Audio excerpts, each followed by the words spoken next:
Hey everyone, AI is like everywhere now, right? It's Yeah. wild. Music art, like you wouldn't believe it, but AI is even getting into children's books. Oh, yeah. And we're not talking small potatoes here. We're talking a $45 billion industry.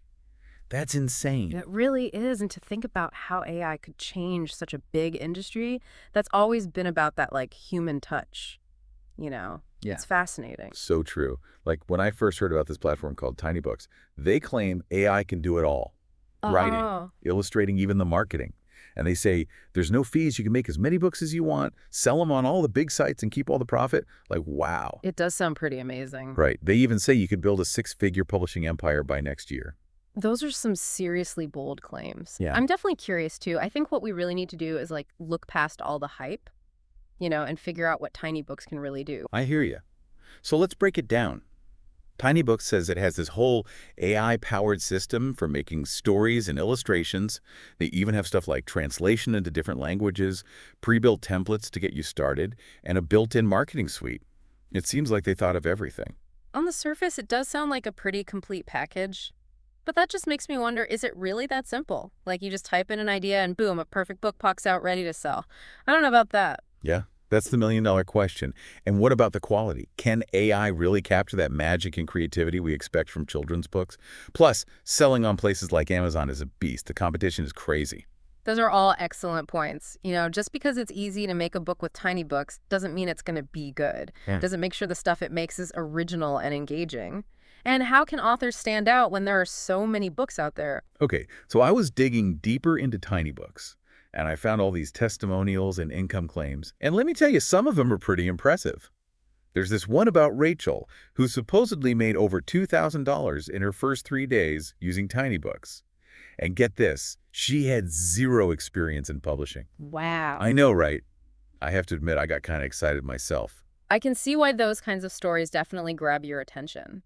But we have to think about the context. Are those results typical? Or are we just looking at a few lucky people and what other things might have helped them be successful? You're right. It's easy to get caught up in the hype. I guess that's why we're doing this deep dive, Yeah, to get a balanced view. exactly. We want to help you, the listener, navigate this new world and make smart decisions. It's important to look at these new tools with a bit of skepticism and really think critically. So I kept digging, and it turns out Tiny Books isn't just about making books. They have this whole suite of tools for marketing distribution, even a commercial license option. They even have a private marketplace just for tiny books authors and tons of bonus resources. They're really pushing this business in a box idea. That's an interesting approach. On the one hand, it could be incredibly empowering for people who want to be authors but don't have the means to go through traditional publishing. But on the other hand, are there hidden costs or complications that they're not telling us about? And how does this compare to other AI tools or just doing things the old-fashioned way? There's a lot to consider there. Yeah, you're right. It's definitely not just about hitting a button and watching the money roll in. Which brings me to something else that's been on my mind. You know how some writers and artists are worried about all this AI-generated content? Does this mean tiny books is like a threat to their careers? That's a tough question. And it's a conversation that's happening in a lot of creative fields right now. While there are some real concerns about AI disrupting things, we should also think about how human creativity and AI could work together. Okay, so maybe it's not about humans versus AI, but about finding ways to work together. Exactly. That's a much more constructive way to think about it. Maybe AI can be a powerful tool to help new authors overcome obstacles, come up with new ideas and improve their writing. But in the end, it's that human spark that really matters, the creativity and the storytelling. I love that. So maybe instead of being a threat, tiny books could actually help people who wouldn't normally have the chance to share their stories, get their work out there. That would be incredible. It definitely has the potential, but it's really important to remember that tools are only as good as the people using them. True. So where does all this leave us? What does it mean for the future of children's books? Are we going to have robots writing bedtime stories now? I think what we'll see is more of a hybrid model, humans and AI working together. Like having a super-powered editor available 24/7. Exactly. And think of the possibilities. Human authors can focus on the heart of the story, the characters and the emotions. And AI can help with the technical stuff like brainstorming, polishing the writing, or even suggesting plot twists. Wow, that's mind-blowing. Yeah. So instead of being scared of robot authors, maybe we should be excited about a whole new era of storytelling. One where human creativity is supercharged by AI. I think that's a much more optimistic and honestly more realistic way to look at it. We're just at the beginning of an amazing journey, and it's up to us to figure out how this technology changes things and how we use it in our creative process. There's already so much to think about, and we've just scratched the surface. But let's take a step back and focus on what we've learned about Tiny Books so far. That's a good idea. We've covered a lot, and I think it would be helpful to go over the main points again for our listeners. Okay. So we talked about all the big things Tiny Books claims it can do. We looked at the features, and we even touched on some of the ethical questions. Mm, But there's still so much more to discover. you got it. In the next part of our deep dive, we'll dig deeper into the pros and cons of tiny books, see what users are saying about it, and try to answer the big question, is it worth it? Exactly. So stay tuned because we're just getting started. Welcome back. I'm excited to dig into some of the nitty-gritty of tiny books and see how it compares to other options out there. Yeah, me too. I'm especially curious about the whole AI illustration thing. It sounds kind of magical, but how does it actually work? Does it just like spit out generic clip art? Or is there some actual artistry going on? Great question. From what I've seen, TinyBooks uses this super advanced neural network that's been trained on like a massive amount of children's book illustrations. So basically, it can create unique images based on what you write instead of just using a bunch of pre-made graphics. Whoa, a neural network for illustrations. So it's not just like throwing random pictures together. It's Mhm. actually creating something new from the story itself. That's right. And this ties back to that whole debate about AI originality that we talked about earlier. Tiny Books can't perfectly copy the style of a human illustrator, but it can come up with a wide variety of really cool images that match the specific content of the book. That makes sense. So it's like giving the AI a set of art supplies and letting it interpret the story in its own way. Hmm. But I'm still curious about how much control you have. Can authors actually choose what their illustrations look like? Or is it all up to the AI? That's where it gets really interesting. TinyBooks actually gives you a bunch of customization options. So authors can pick different art styles, color palettes, even things like character features. They can even give specific instructions to the AI, like, I want the main character to be a purple dragon with sparkly wings. And the system will try to incorporate those details into the illustrations. Okay, that's pretty impressive.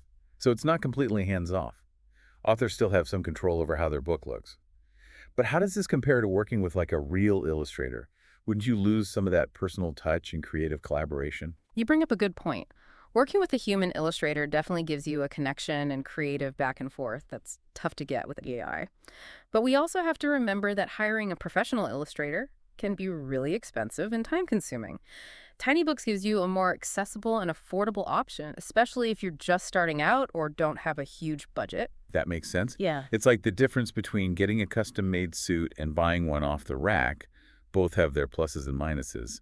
But it seems like TinyBooks is trying to find a middle ground by giving you some customization options within this AI-powered system. Exactly. And remember, it's not just about the illustrations. They're really pushing this whole business in a box idea with tools for marketing distribution and even access to a private marketplace. Let's dive into those features and see how they could help or maybe even hurt authors. So you're telling me TinyBooks doesn't just help me write and illustrate a book, but it also tries to help me get it out there and actually sell it.